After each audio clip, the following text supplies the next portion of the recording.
What are the drivers?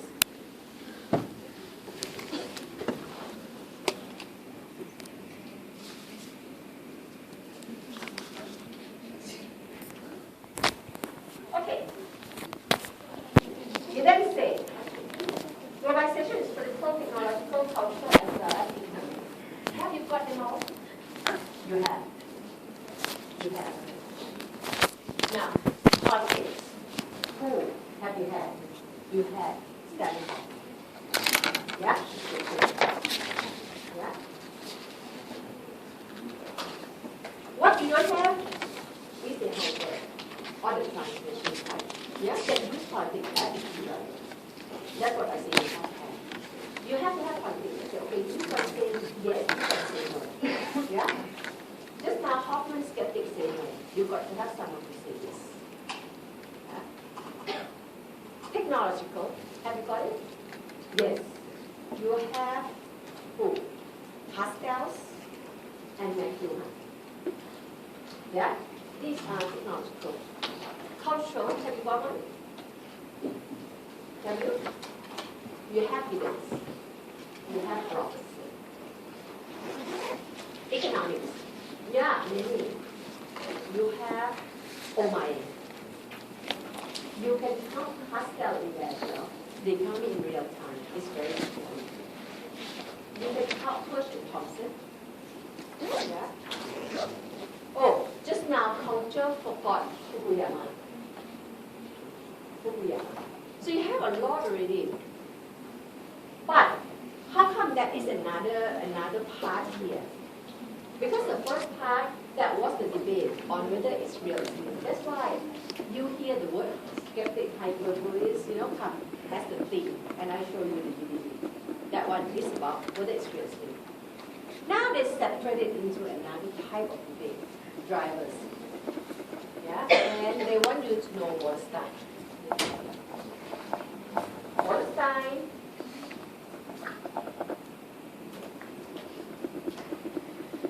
Okay, Wallerstein talk about world system. This is a Marxist. Focus on economic factors.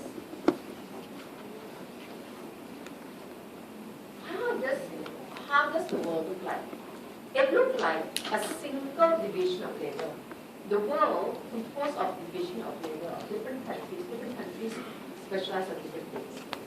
Yeah? And these different countries have different cultural systems. There are 3 geopolitical areas. What? The thing that is famous of Wallerstein, see, now suddenly it comes down. Famous of Wallerstein is, he talked about the core, the semi-periphery, and the periphery. The world, countries in the world can be grouped into 3 different groups. Yeah? Last time Marx used to say a country can be split into 2 classes. Yeah? Now, Wallerstein said, look at the world actually can be split into dominant class, subordinate class. One group, dominant class, he called the core countries. Subordinate class, periphery. Yeah? Now, if you think of class theory, what did Marx say about class? Marx said this.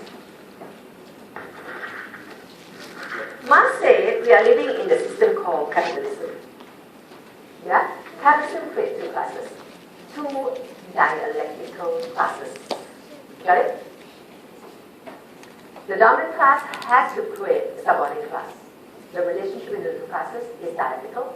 They need each other, but they are in conflict with one another. Yeah? Why do they need each other? Because the capitalist class needs the working class to work for them. Working class need the capitalist class to pay them so that they can maintain their livelihood. They need one another. They need each other.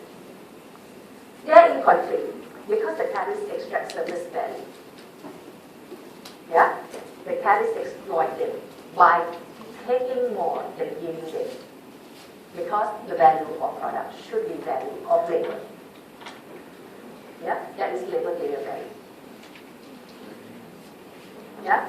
But how come working class continue to work. Alienation. Yeah? They got think this is Marxist thing. Same thing. Now, there are two classes in the world. One class, capitalist class. These are capitalist countries. These are countries which are strong economically. They are the key driver in global capitalism. These are the home base of the TNCs, MNCs. We call them the core countries. Yeah. The core has to create the periphery or subordinate class. Yeah? Otherwise, they don't have enough what? Enough raw material, enough labor. So they have to create the periphery. How did they do that? Colonialism. Yeah? Colonialism is when countries which are poor today were made poor. These countries were made poor by colonialism. Yeah? Last time some of these countries were rich before. Many countries in Latin America were rich before. Yeah? What happened during colonial time? Colonialism is really not really political, you know. It's really, especially if you take Marxism, it's economic. Yeah? It is about extracting surplus in economic terms. Yeah? So, capitalist class, all the core countries, like UK, what else? UK, France, what else colonial master? Netherlands, the Dutch also, you know, colonial master. What else? You have UK, yeah? UK colonized a lot of countries, French colonized Vietnam. And depend on which country colonized you, know. UK not bad, you know. The countries that UK colonized actually developed quite well. The French didn't leave anything much from Vietnam actually, only extract. Yeah. The Dutch that colonized Indonesia, yeah, not as good as the British. What else? Belgium. South Africa. Colonized by? Oh, the Dutch, yeah. The Dutch is also colonized South Africa. See, that's why you see South Africa also not very developed. When these colonial masters colonize, they really go about exploiting them. Really, it's about going there and extract surplus. You know, like for example, go in there and just take all the valuables, just like the British went into India and took gold coins, huge amount of gold coin, and export it to Great Britain. Yeah. How else? The colonial master extracts surplus. Another thing they do is to change these countries into one crop economy. Only do one thing. India, cotton. Do cotton very well. Now cotton for export. Yeah. South Africa, coffee bean. Malaysia, rubber. Yeah. These countries were once diversified economy. Or Thailand. Thailand, do what? Rice. Export rice. All these were done during colonial time. And once countries are converted into one crop economy, it's very hard to be diversified again. You know, these countries become dependent. These countries produce these for export, not for internal consumption anymore. Yeah? So, they extract surplus in terms of these, you know, agricultural products. But why these colonial people continue to do it?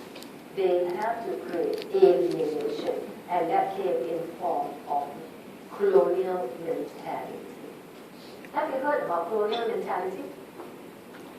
Well, you guys probably not, because now you guys have break away from that idea. But my parents' generation, anything Western is better. They are better. They are better species. They are better kind of people. You know, the non-white self, the white is normal. Yeah? That's the idea. Usually the white is born to rule and the non-whites are born to serve, That is colonial mentality. But now the situation is changing, as you know. Now you see the white are coming to serve, especially those white from Russia, waits in many restaurants, for example. So, according to Wolstein, we should take Marxist perspective, But instead of just looking at one country, you look at the world system. And instead of the world system, that is the dominant class, subordinate class. Classic. Dominant class exploits subordinate class. Yeah, Marx practice service. Right? So, the relationship among countries is the relationship between the core periphery. He also acknowledged middle class, the semi-periphery. Yeah? These are the countries which is not really core, because they are not really the key to global capitalism. They are not really poor or just like agricultural country waiting to be exploited. We have semi-periphery. So you have connections among these. Less inequality exploitation, we mentioned that. Toussaint. This is one of the earliest attempts to explain globalization. Two critiques. This theory is not global, since it doesn't address the transnational process. Yeah? Toussaint, this is globalization because it's a world system. His work is called the world system. But to his critique, including Mrs. Gosley, she says, this is not global sociology. This is not theory of globalization. Anyway, I somehow don't think that you use Wolstein. Yeah, because we already have so many economic globalization, which is newer. Like Claire coming next week. Okay, Singapore. Where is Singapore's position in the world system according to Wolstein's scheme? Semi-periphery. Yeah? Where? What about China? Core? Yes. Some people say China is really near there already. Whether you can be included there, whether China is the key driver in the global economy or not these days, I think they are. Actually, they are very influential. Yeah, so if something happens to China, probably it will have bad impact on other countries.